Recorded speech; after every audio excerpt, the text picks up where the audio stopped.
नमस्कार, अस्सलाम वालेकुम, सत श्री अकाल, जय झूलेलाल। मैं हूं जी प्रेम मटलानी और आप देख रहे हैं हालात हाजरा का प्रोग्राम। हकीकत ये है, इब्तदा में आपसे दरख्वास्त है, चैनल ज़रूर सब्सक्राइब करें। दोस्तों, 2 रोज़ केबल भारत का जो कॉमर्स एंड इंडस्ट्री मिनिस्टर, वज़ीर सनत और तिजारत पीयूष गोयल, उसने प्रेस पीपल को बताया कि इंशाअल्लाह जिस रफ्तार से हमारी इस साल की एक्सपोर्ट्स हो रही है, इस साल हम $800 बिलियन की एक्सपोर्ट कर सकेंगे। वैसे ऐसा कुछ को बड़ा टारगेट भी नहीं है। $776 बिलियन की तो इससे पहले यानी जो 23-24 था उसमें हम हासिल कर चुके हैं। तो इस साल उससे $24 बिलियन की ज़्यादा हासिल करना कोई बड़ी बात नहीं है।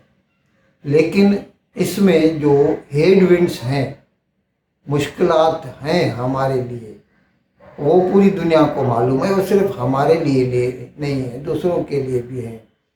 2 जंगें जारी है। एक जंग को 3 साल होने, पौने 3 साल हो गए हैं, दूसरी को 13-14 महीने हो चुके हैं, जिसकी वजह से पूरी दुनिया में तेल, अनाज और ज़रूरी अशिया की जो चीज़ें हैं महंगी हो चली है। और महंगी होने की वजह से आपको इल्म है कि बहुत सारे लोग जो है अपनी शॉपिंग को ही लिमिटेड कर देते हैं, जिसकी वजह से एक्सपोर्ट्स पे भी असर पड़ता है।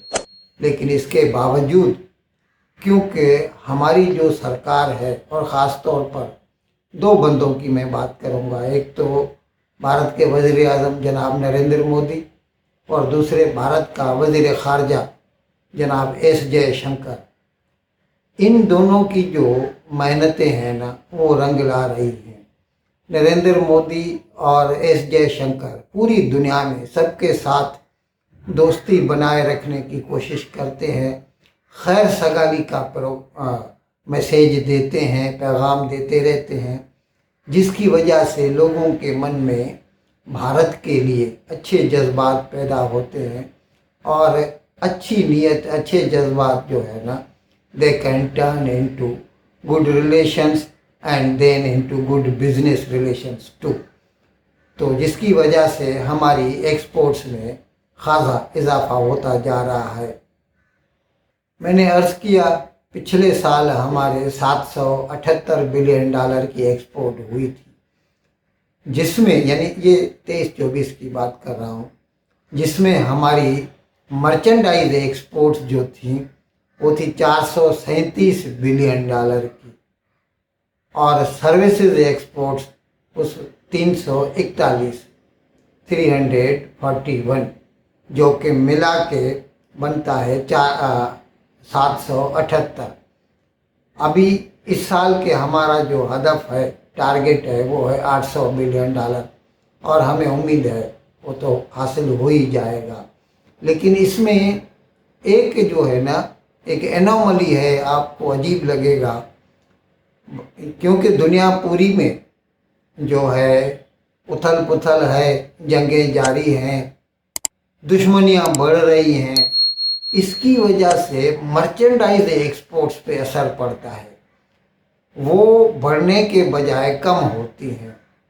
लेकिन सर्विसेज एक्सपोर्ट्स में इजाफा होता जा रहा है, जो कि वो हमारी कमी को पूरा कर देता है। पिछले साल भी ऐसा ही हुआ था, 23-24 में भी, पर मर्चेंडाइज में 3% की कमी हुई थी, तो 4.5% की एक्सपोर्ट में बढ़ोतरी हो गई थी, जिसकी वजह से हम $778 बिलियन तक पहुंच सके। इस साल भी हमें उम्मीद है कि services exports will shine through it. इस सिलसिले में एक और ख़बर का खुलासा करना भी मैं चाहूँगा। भारत में लगातार एफडीआई यानी जिसे कहते हैं फॉरेन डायरेक्ट इन्वेस्टमेंट, उसमें इजाफा होता जा रहा है।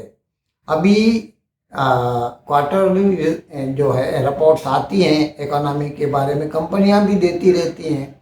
तो ये जो सेकंड क्वार्टर हमने यानी पहले, तो वो जो दूसरा क्वार्टर जो हमने पूरा किया ना, उसके जो आंकड़े आए हैं, जो आदाद और शुमार आए हैं, उससे हमें पता लगा है कि हमारी जो फॉरेन डायरेक्ट इन्वेस्टमेंट भारत में हुई है वो तकरीबन 13.6 बिलियन डॉलर की हुई है। वैसे इसमें हमेशा लास्ट में ज़्यादा होता है।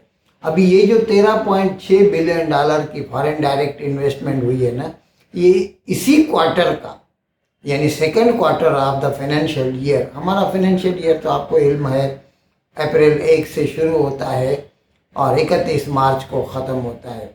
तो ये जो 24-25 का सेकंड क्वार्टर है, इसमें ये जो हमने फॉरेन डायरेक्ट इन्वेस्टमेंट रिसीव की है 13.6 बिलियन डॉलर की, ये एक साल पहले का यही क्वार्टर जो था उससे 43% ज़्यादा है, जिससे हमें अंदाज़ा होता है कि हमारी जो है फॉरेन डायरेक्ट इन्वेस्टमेंट में लगातार इजाफा होता जा रहा है। और ये फॉरेन डायरेक्ट बावजूद इसके कि स्टॉक मार्केट डंप कर रहा है, पीछे है, बाहर के जो FIIs हैं, फॉरेन इंस्टीट्यूशनल इन्वेस्टर्स हैं, वो भारत में शेयर बेच के दूसरी जगहों पे जाके पैसा लगा रहे हैं।